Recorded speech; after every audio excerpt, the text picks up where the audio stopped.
दोस्तों जय माता दी। सर्वतोभद्र चक्र के द्वारा नक्षत्र फल कथन जुलाई से दिसंबर तक 6 माह की सीरीज में ये 17वें नक्षत्र यानी अनुराधा नक्षत्र की हम बात करने वाले हैं। और ये सर्वतोभद्र चक्र 81 खानों की कुंडली होती है और इसकी जो प्रमाणिकता है वो लगभग 100% है। उसमें कुछ कमी आती है तो हमारे जैसे ऑब्जर्वर की वजह से आती है, बाकी तो ये तो 100% एक्यूरेट है। त्रिलोक दीपक इसे कहा जाता है और बड़े बड़े व्यापारिक निर्णय लेने में इसका उपयोग किया जाता है। इसीलिए मैं सर्वतोभद्र चक्र और संपूर्ण नक्षत्र के ज्ञान के लिए एक क्लास प्रारंभ कर रहा हूं 2 अगस्त से जल्दी आप उसे रजिस्टर्ड कर लीजिए ताकि आप नक्षत्रों के बारे में पूरी जानकारी, सर्वतोभद्र चक्र और इसके द्वारा व्यापारिक निर्णय कैसे लिए जाते हैं वो सब कुछ मैं समझाने वाला हूं। कोटा चक्र भी बताऊंगा, चंद्रकालानल चक्र भी बताऊंगा और एक नवतारा चक्र होता है वो तो मैं सबसे पहले आपको बता ही दूंगा। बाकी नक्षत्रों के संपूर्ण रहस्य की बात हम सबसे पहले करने वाले हैं। ज्वाइन होइए। चलिए हम बात करते हैं अनुराधा नक्षत्र की। ये बात हो रही है अनुराधा नक्षत्र की और हम यहाँ पे वेद के द्वारा निकालते हैं। यदि इसकी भी आपको बुनियादी जानकारी लेना है तो इसी सीरीज में, इसी की प्लेलिस्ट में सबसे पहला वीडियो देखिए। बहुत संक्षिप्त में समझाया परंतु आपके काम का तो पूरा है, आपको समझ में आ जाएगा। तो हम सबसे पहले बात करेंगे शनि महाराज की। क्यों शनि महाराज की क्यों बात करेंगे? क्योंकि शनि महाराज राहु और केतु पूरे साल भर एक ही नक्षत्र में रहने वाले हैं, इसलिए हमें इन तीनों की सबसे पहले बात कर लेनी चाहिए।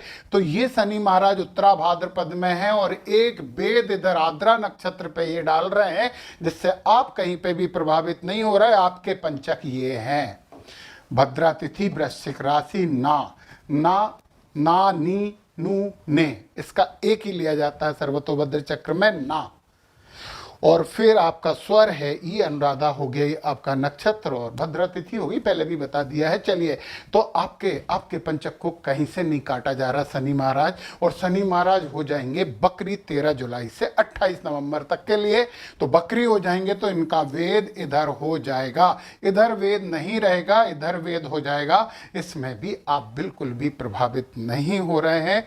तो शनि महाराज की तरफ से तो आपको इन 6 महीने के लिए शुभकामनाएं ही शुभकामनाएं हैं। चलिए हम शनि महाराज के बाद अब राहु महाराज की बात करते हैं। ये भी तो पूरे साल यहीं रहने वाले हैं तो हम इनकी बात कर लेते हैं अब राहु महाराज की।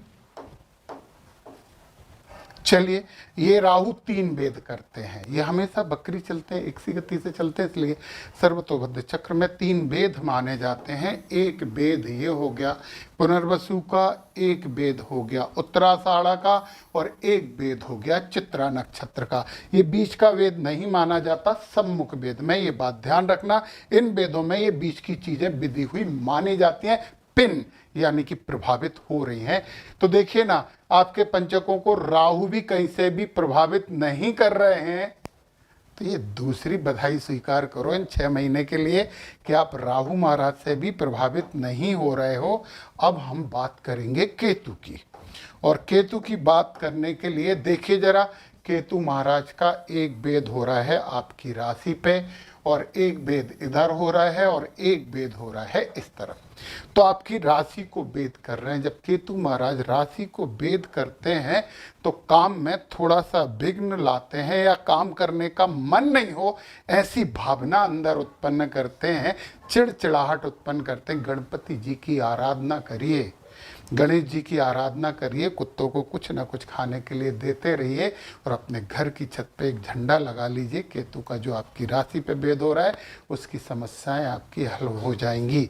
अब हम केतु के बाद देखें, अगले भेद की बात करेंगे तो हमारे सर्वतोभद्र चक्र में सबसे पवित्र ग्रह गुरु, शुक्र और बुध माने जाते हैं। चंद्रमा भी शुभ ग्रह होता है परंतु विशेष परिस्थितियों में, जिनकी बात मैं क्लास में करूंगा। तो गुरु महाराज आद्रा नक्षत्र में हैं और ये हस्त को आपको नहीं भेद रहे। फिर पुनर्वसु में आ जाएंगे 13 अगस्त को। 13 अगस्त को यहाँ आ गए तो भी आपको ये भेद नहीं कर रहा है। तो ना तो गुरु महाराज से आपको नुकसान हो रहा है ना लाभ हो रहा है। गुरु महाराज तदर्थ भाव में आपको देख रहे हैं। यदि आप ज्ञान की बात करोगे तो गुरु महाराज दूर से ही आशीर्वाद दे देंगे, तो ये अच्छी बात है। अब हम बात करने वाले हैं सूर्य महाराज की। तो सूर्य जो है वो जो सूर्य महाराज हैं उन्हें थोड़ा सा क्रूर ग्रह माना जाता, परंतु एक बात बता दें, सूर्य महाराज का वेद अच्छा और बुरा दोनों ही होता है, इसलिए आप सूर्य के वेद से भी ज़्यादा चिंतित नहीं होना। तो देखिए, सूर्य महाराज अभी हैं पुनर्वसु नक्षत्र में, तो इनका वेद इस तरफ है, एक वेद इस तरफ भी है जो आपको प्रभावित नहीं कर रहा है, एक वेद मूल नक्षत्र को है, बीच को वेद नहीं करते, मतलब जब तक पुनर्वसु में है तो सूर्य महाराज का आपको आशीर्वाद प्राप्त है और केतु को भी ठीक कर रहे हैं आपके लिए, इसलिए यहाँ पे आपको खुश होने की बात बनती है। फिर ये पुष्य नक्षत्र में भी कोई प्रभाव नहीं डाल रहे हैं, फिर आएंगे ये अश्लेषा नक्षत्र में, और अश्लेषा नक्षत्र में जनरली ये आने वाले हैं 3-4 अगस्त से, तो यहाँ पे अश्लेषा में 4 अगस्त से मान लें, 4 अगस्त से 17 अगस्त तक, 4 अगस्त से 17 अगस्त तक में सम्मुख वेद में आपके नक्षत्र को ये वेद रहे हैं। नक्षत्र को जब वेदते हैं तो हमें अपने ऑफिसर्स और जो उच्च वर्ग और उच्च पद के लोग हैं उनसे बात करने में सावधानी बरतनी चाहिए, पता नहीं किस बात पे वो बुरा मान जाए, बस इतनी सी रेमेडी है। बाकी सूर्य भगवान के लिए तो एक रेमेडी करते रहना चाहिए, सबको करना चाहिए। सुबह उठ के सूर्य भगवान को जल दें, आदित्य हृदय स्तोत्र का पाठ करें या सुने। बाकी सूर्य भगवान को शुभ करने के लिए एक और बहुत अच्छा मंत्र है, श्री राम जय जय राम, श्री राम जय जय श्री राम। तो सिया राम भी बोल सकते हो आप यहाँ पे। चलिए, फिर अश्लेषा के बाद जब मघा में आएंगे, मघा में ये आ रहे हैं 17 अगस्त से 29 अगस्त तक, 17 से 29 अगस्त ये मघा में रहेंगे, और मघा में ये आपकी तिथि को वेद रहे हैं, केवल तिथि को वेद रहे हैं, केवल तिथि को। तो पता नहीं, आपके अंदर एक थोड़ा अनजान सा भय रहेगा, बिगड़ेगा कुछ नहीं, थोड़े से आप अपनी इच्छा शक्ति को कम कर लोगे, थोड़े भयभीत रहोगे, बाकी कुछ नहीं। बाकी सूर्य को जल दे रहा है, आदित्य हृदय स्तोत्र का पाठ कर ही रहे हो। 17 अगस्त से 29 अगस्त तक ही थोड़ा सा भय वाली चीज़ है। फिर आ जाएंगे 12 सितंबर से 26 सितंबर, और 12 सितंबर से 26 सितंबर उत्तरा फाल्गुनी रहेंगे, तो 12 से 26 सितंबर पूर्वा फाल्गुनी में रहेंगे तो सूर्य महाराज का आशीर्वाद है, कोई टेंशन ही नहीं है आपको। ये बीच का 29 अगस्त से 11 सितंबर तक आपको सूर्य भगवान आशीर्वाद ही देने वाले। जब उत्तरा फाल्गुनी में आएंगे तो आपकी राशि को वेद करेंगे। उत्तरा फाल्गुनी में आकर राशि को वेद कर रहे हैं। जब सूर्य भगवान राशि को वेद करते हैं तो ऑफिसर वर्ग या आप बिजनेस कर रहे हो तो बिजनेस को निर्धारित करने के लिए कुछ नियम कायदे कानून गवर्नमेंट बनाती है, उनके कर्मचारी जिनसे आप प्रभावित होते हो उनसे थोड़ी दिक्कत आएंगी, अच्छे से बात कर लेना, एडजस्ट कर लेना। एडजस्ट का मतलब हर कुछ मत समझना आप। फिर 12 सितंबर से 26 सितंबर तक आ गए, फिर यहाँ पे 10 अक्टूबर से 24 अक्टूबर, और 10 अक्टूबर से 24 अक्टूबर तक चित्रा में रहेंगे। अब पता है ये बीच का समय क्या हो गया, बीच का समय तो आपके लिए फ्री हो गया। 26 सितंबर से 9 अक्टूबर तक तो हस्त में है, आपको कोई समस्या ही नहीं दे रहा है, परंतु जब चित्रा में आ रहे हैं तो सॉरी चित्रा ये है, ये लाइन हटा दें हम जरा। चित्रा में जब आ रहे हैं तो ये आपके अक्षर को भेद करेंगे, सूर्य महाराज अक्षर को भेद कर रहे हैं, और यहाँ पे व्यापार के निर्णय थोड़े से सोच समझ के लेना। आप इसमें भी सबसे छोटे कर्मचारियों से भी अच्छे संबंध रखना। और फिर यहाँ पे चित्रा के बाद विशाखा में आएंगे 6 नवंबर से 18 नवंबर, 6 नवंबर से 18 नवंबर ये विशाखा में आ गए, तो इसे भी भेद कर रहे हैं, इसे भी भेद कर रहे हैं, नक्षत्र को भी भेद कर रहे हैं और आपके स्वर को भी भेद कर रहे हैं। स्वर को भेद करने में हल्का फुल्का आपको सर्दी जुकाम वगैरह ये हो सकता है, कोई बड़ी बीमारी तो यहाँ होती नहीं है, थोड़ा स्वास्थ्य की सावधानी रखना। और जब नक्षत्र को ये भेद रहे हैं तो कन्फ्यूज़न मत रखना किसी के बारे में, जब तक पूरी जानकारी नहीं हो जाए तब तक कोई विचार, कोई भावना, कोई सोच मत बनाना। अब यहाँ पे सूर्य महाराज इसके बाद विशाखा के बाद अनुराधा में 19 नवंबर से 3 दिसंबर, ये 19 नवंबर से 3 दिसंबर तक अनुराधा में रहेंगे। आपका ही नक्षत्र है और ये इधर वेद भी रहे हैं, इस तरफ तो कुछ नहीं हो रहा है। तो ये समय 19 नवंबर से 3 दिसंबर तक तो आपको किसी भी हालत में आदित्य हृदय स्तोत्र का पाठ करना चाहिए और भगवान राम का नाम लेते रहना चाहिए। अच्छा समय गुजर जाएगा। और अनुराधा के बाद 16 दिसंबर को ये मूल में आएंगे। मूल में जब आएंगे 16 दिसंबर, और फिर इसके बाद अगला साल हो जाएगा। तो ये यहाँ से इधर भेद रहे हैं, ये केवल आपके अक्षर को भेद रहे हैं, कोई ज़्यादा समस्या नहीं हो रही है। तो ये तो हमने सूर्य महाराज की बात कर ली है। सूर्य महाराज ऊर्जा देते हैं, तेजी देते हैं, कभी कभी भ्रम देते हैं, कभी कभी सरकार से नुकसान करवाने की कोशिश करते हैं, परंतु उसके साथ साथ फायदा भी देते हैं। इसलिए हम सूर्य भगवान से बिल्कुल भी नहीं डरेंगे यहाँ पे सर्वतोभद्र चक्र में। परंतु मंगल महाराज से हमें थोड़ा सा डरना पड़ेगा, मंगल से हमें थोड़ा सा डरना पड़ेगा, क्योंकि मंगल जो है ना वो लड़ाई करवा देते हैं, मंगल एक्सीडेंट करवा देते हैं। तो मंगल की बात करें, अभी है पूर्वा फाल्गुनी में, आपके लिए कुछ नहीं कर रहे हैं, बहुत अच्छा है, खुश हो सकते हो। और ये उत्तरा फाल्गुनी में आएंगे 23 जुलाई से 14 अगस्त। मंगल की बात कर रहे हैं 23 जुलाई से 14 अगस्त, यहाँ पे रह के वो आपकी राशि को भेद कर रहे हैं। गुस्से से बचना होगा, हनुमान चालीसा का पाठ करना होगा, गुस्से से तो बचना ही बचना है आपको, गुस्सा मत करना, लड़ाई भिड़ाई मत करना। फिर जब मंगल आ जाएंगे चित्रा में, चित्रा में हस्त में आएंगे तो आपका कुछ नहीं, अच्छा करेंगे। और जब चित्रा में आएंगे 2 सितंबर से 24 सितंबर, 2 से 24 सितंबर चित्रा में आके ये आपके अक्षर को भेद कर रहे हैं। अक्षर को भेद जब करते हैं तो मंगल बिला वजह के विवाद करवा सकते हैं। तो हनुमान चालीसा का पाठ कर रहे हैं ना, तो मंगल आपके साथ है यार।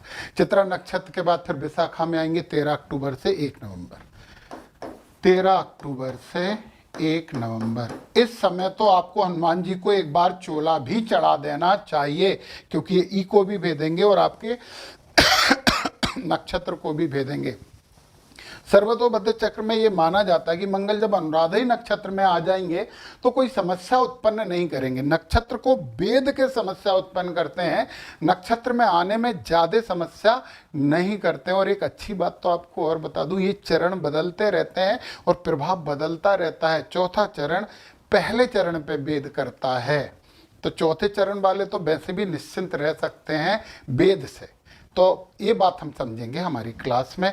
अब ये मंगल महाराज की बात हो गई, तो अब तो आपके लिए जो भी बात हो रही है वो सब खुशखबरियों वाली बात है। अब देखते हैं कितनी खुशखबरी मिल रही है इन 6 महीने में आपको। और वो खुशखबरियाँ किनसे मिलने वाली हैं? खुशखबरियाँ मिलने वाली हैं हमें शुक्र से और बुध से। सर्वतोभद्र चक्र में निष्कलंक माना जा, वैसे शुक्र को निष्कलंक, गुरु को निष्कलंक माना जाता है।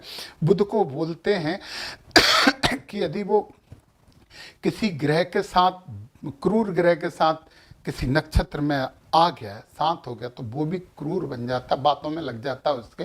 तो अभी ऐसा बिल्कुल नहीं हो रहा इन 6 महीने आपके लिए, तो बुध भी पूरे शुभ हैं। तो शुक्र मघा में जब आएंगे तो 14 सितंबर से 24 सितंबर तक शुक्र यहाँ से चलेंगे और 14 सितंबर तक आपको ना अच्छा करेंगे ना बुरा करेंगे। 24 सितंबर तक ये आपके तिथि को भेद रहे हैं। और जब शुभ ग्रह तिथि को भेदता है तो लाभ देता है, तो लाभ कमाने के लिए तैयार रहिए। राहु शनि से तो अब मुक्त हुई, केतु का आपने इलाज कर लिया, सूर्य भगवान बुरा ज़्यादा नहीं करते हैं। मंगल से एक्सीडेंट और वाद विवाद की समस्या है, तो थोड़ा सा योगा और भगवान की प्रार्थना आपको बचा लेगी, हनुमान जी का चालीसा बता लेगा। तो अभी देखो ना, 14 सितंबर से 24 सितंबर तक आपको लाभ होने वाला, लिख लो ना, इसे लिख लो। फिर पूर्वा फाल्गुनी में रहेंगे तो कुछ नहीं करेंगे, परंतु उत्तरा फाल्गुनी में आएंगे तो फिर आपकी राशि को भेद करने वाले हैं। उत्तरा फाल्गुनी में आएंगे ये शुक्र महाराज 6 अक्टूबर से 16 अक्टूबर। तो ये टाइम भी तो आपके लिए अच्छा है, 16 अक्टूबर। तो क्या भेद कर रहे हैं? आपकी राशि को भेद कर रहे हैं। और जब राशि को भेद करते हैं तो सुख देते हैं, सुखी रहोगे। शुक्र महाराज आपको सुख देने वाले हैं, भौतिकता का सुख देते हैं शुक्र भगवान, तो अच्छी बात है। फिर चित्रा में आएंगे 28 अक्टूबर से 6 नवंबर, 28 अक्टूबर से 6 नवंबर। बीच बीच में आपको सुख देते जा रहे हैं ना, ये आपके अक्षर को भेद करने वाले हैं। और जब अक्षर को भेद करते हैं तो आपको निर्भय बनाएंगे, मतलब मानसिकता आपकी अच्छी करेंगे ये। और फिर ये इसके बाद शुक्र महाराज आएंगे विशाखा में 18 नवंबर से 26 नवंबर। विशाखा में 18 नवंबर से 26 नवंबर।